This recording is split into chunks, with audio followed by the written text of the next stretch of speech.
GS kitchen चाय में एक बार फिर आपका स्वागत है। आज के इस वीडियो में हम आपको बाटी से राजस्थानी चूरमा बनाने की बहुत ही आसान विधि सिखाएंगे। चूरमा बनाने के लिए हमने अंदाज से लगभग आधा किलो हमने गेहूं का आटा लिया है। अब हम इसमें मोइन के लिए घी डालेंगे। तो हम इसमें 5 चम्मच देसी घी डालेंगे और इसको हम अच्छी तरह से आटे में मिक्स कर देते हैं घी को। अगर हमें बाद में घी कम लगेगा तो हम बाद में और डालेंगे। पहले हम इसको अच्छी तरह से मिक्स कर लेते हैं।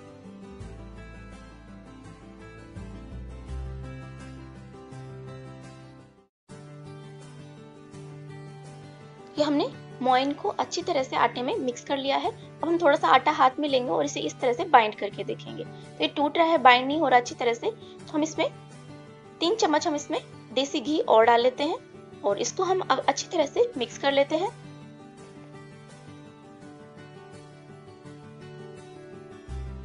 ये हमने घी को अच्छी तरह से मिक्स कर लिया है। हम फिर से इसी तरह से थोड़ा सा आटा हाथ में लेकर देखेंगे, बाइंड करेंगे। देखिए अच्छी तरह से बाइंड हो रहा है, इसका मतलब इसमें अच्छी तरह से मोइन लग चुका है। अब हम थोड़ा थोड़ा पानी डालते हुए इसका बिल्कुल सख्त आटा लगाकर तैयार करेंगे। पानी एक साथ ना डालें, थोड़ा थोड़ा पानी डालें और इस तरह से अच्छी तरह से मिक्स करते हुए इसका सख्त आटा लगाकर तैयार कर लें। तो देखिए हमने इस तरह से सख्त आटा लगाकर तैयार कर लिया है। अब हम इसके ऊपर ढक्कन लगाकर इसे 10 से 15 मिनट के लिए रेस्ट करने के लिए रख देंगे। 10 से 15 मिनट के बाद में हम इसे चेक करेंगे। देखिए आटा अच्छी तरह से सेट हो गया है, थोड़ा सॉफ्ट भी हो गया है। इसे हम थोड़ा सा मसल कर और सॉफ्ट बना लेते हैं। अब हम इसकी बाटियां बनाएंगे। तो इस तरह से हम थोड़ा सा आटा लेंगे, जितनी आप चपाती बनाते हैं उस लोई से थोड़ी सी बड़ी लोई लें और इस तरह से हम इसे गोल बना लेते हैं। तो इसी तरह से गोल बनाकर हम सारे आटे की हम इसी तरह से बाटियां बनाकर तैयार कर लेंगे।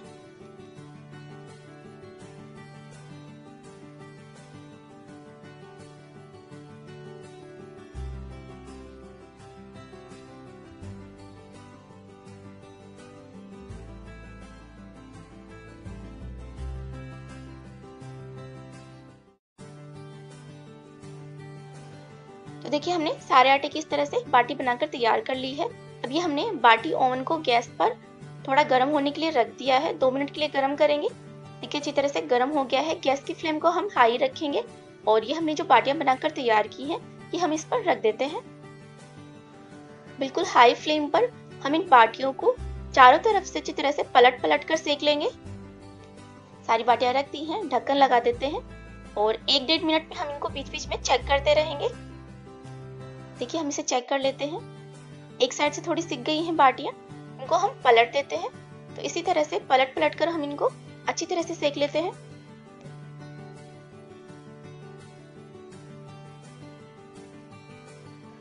देखिए बाटियां अच्छी तरह से सिक चुकी हैं। अब हम गैस की फ्लेम को ऑफ कर देते हैं और बाटियों को हम अलग बर्तन में निकाल लेते हैं। अब हम सारी बाटियों को इस तरह से मसाला कूटनी से इस तरह से तोड़ लेते हैं। आपके पास मैशर हो तो आप उससे भी तोड़ सकते हैं, ग्लास से तोड़ लीजिए। तोड़कर इनको अच्छी तरह से हम ठंडा करेंगे। इस तरह से बाटियों को तोड़ देंगे तो ये जल्दी से ठंडी हो जाएंगी।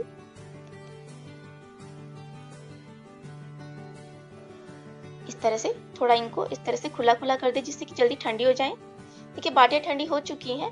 अब हम थोड़ी थोड़ी बाटी के टुकड़े मिक्सर जार में डालेंगे और इनको हम पीस लेते हैं।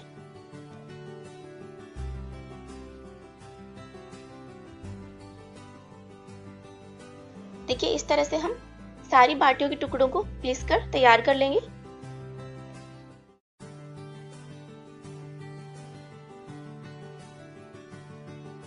ये हमने सारी बाटियों को पीस लिया है। ये हमने मुट्ठी भर कटे हुए बादाम लिए हैं, ये हम इसमें डाल देते हैं। कटे हुए काजू भी डाल देते हैं मुट्ठी भर और मुट्ठी भर हम इसमें किशमिश भी डाल देते हैं और मुट्ठी भर हम इसमें डालेंगे कसा हुआ नारियल और इसमें हम डालेंगे थोड़ा सा घी और डालेंगे। तो वो 6 से 7 चम्मच हम इसमें घी और डाल देते हैं। अगर आपको चूरमे में घी ज्यादा पसंद है तो ज्यादा डाल सकते हैं और अगर कम पसंद है तो कम डालें। सारी चीजों को हम अच्छी तरह से मिक्स कर देते हैं।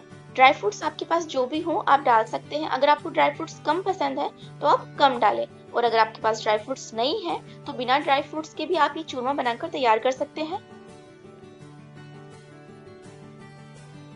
ये हमने सारी चीजों को अच्छी तरह से मिक्स कर दिया है।